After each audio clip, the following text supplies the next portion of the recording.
Blessings YouTube. In this video, I want us to consider the Psalm 9 nugget, Muth-Labben.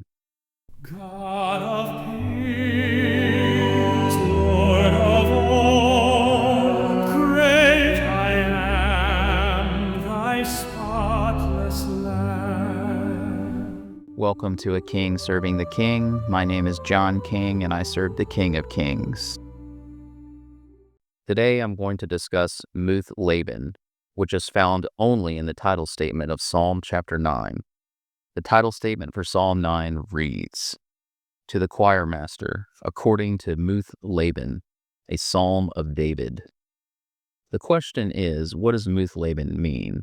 In this video, we'll look at two possibilities, the first being that it is a musical or liturgical term, and the second that perhaps this is associated with a particular person. Most everyone has a footnote in their Bible with Muth-Labben saying that it's a musical or liturgical term. So it could be that Muth-Labben is a particular instrument, or it could also be a tune to which a song is set or a certain musical style. For example, maybe there was a popular song called Muth-Labben, and the tune of that song was supposed to be the tune for which Psalm 9 was supposed to be composed. Some believe that Muth-Labben was associated with a particular person.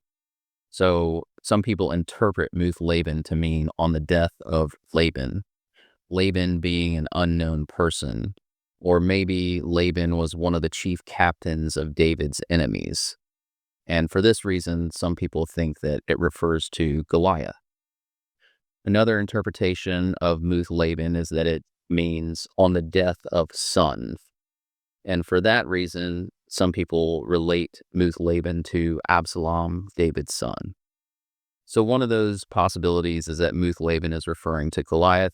Again, it's not for certain, but it's an interesting possibility. Let's read about how David killed Goliath. This is in 1 Samuel 17:48 through 51. When the Philistine arose and came and drew near to meet David, David ran quickly toward the battle line to meet the Philistine. And David put his hand in his bag and took out a stone and slung it and struck the Philistine on his forehead. The stone sank into his forehead, and he fell on his face to the ground. So David prevailed over the Philistine with a sling and with a stone, and struck the Philistine and killed him. There was no sword in the hand of David. Then David ran and stood over the Philistine and took his sword and drew it out of its sheath and killed him and cut off his head with it. When the Philistines saw that their champion was dead, they fled. I want to read Psalm chapter 9, and as I do this, think about the possibility that when David wrote Psalm 9, maybe he was thinking of Goliath. Psalm 9. I will recount all of your wonderful deeds. I will be glad and exult in you. I will sing praise to your name, O Most High. When my enemies turn back, they stumble and perish before your presence. For you have maintained my just cause. You have sat on the throne giving righteous judgment. You have rebuked the nations. You have made the wicked perish. You have blotted out their name forever and ever. The enemy came to an end in everlasting ruins. Their cities you rooted out. The very memory of them has perished. But the Lord sits enthroned forever. He has established his throne for justice, and he judges the world with righteousness. He judges the peoples with uprightness. The Lord is a stronghold for the oppressed, a stronghold in times of trouble.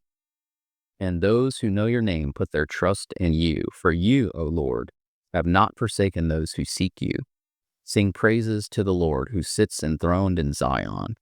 Tell among the peoples his deeds, for he who avenges blood is mindful of them. He does not forget the cry of the afflicted. Be gracious to me, O Lord. See my affliction from those who hate me, O you who lift me up from the gates of death. That I may recount all your praises, that in the gates of the daughter of Zion I may rejoice in your salvation. The nations have sunk in the pit that they made, in the net that they hid their own foot has been caught. The Lord has made himself known. He has executed judgment. The wicked are snared in the work of their own hands. Higgaion, Selah. The wicked shall return to Sheol, all the nations that forget God. For the needy shall not always be forgotten, and the hope of the poor shall not perish forever. Arise, O Lord, let not man prevail. Let the nations be judged before you. Put them in fear, O Lord. Let the nations know that they are but men. Selah. In conclusion, Muth-Labben is only found in the title statement of Psalm chapter 9. Some believe it is a musical or liturgical term, specifically that it might be a musical instrument or a tune to which a song is set. And some believe Muth-Labben is tied to a specific person. Some interpret it as meaning on the death of Laban, Laban being an unknown person, or perhaps Laban is one of the chief captains of David's enemies, which in turn makes people think perhaps it's referring to Goliath.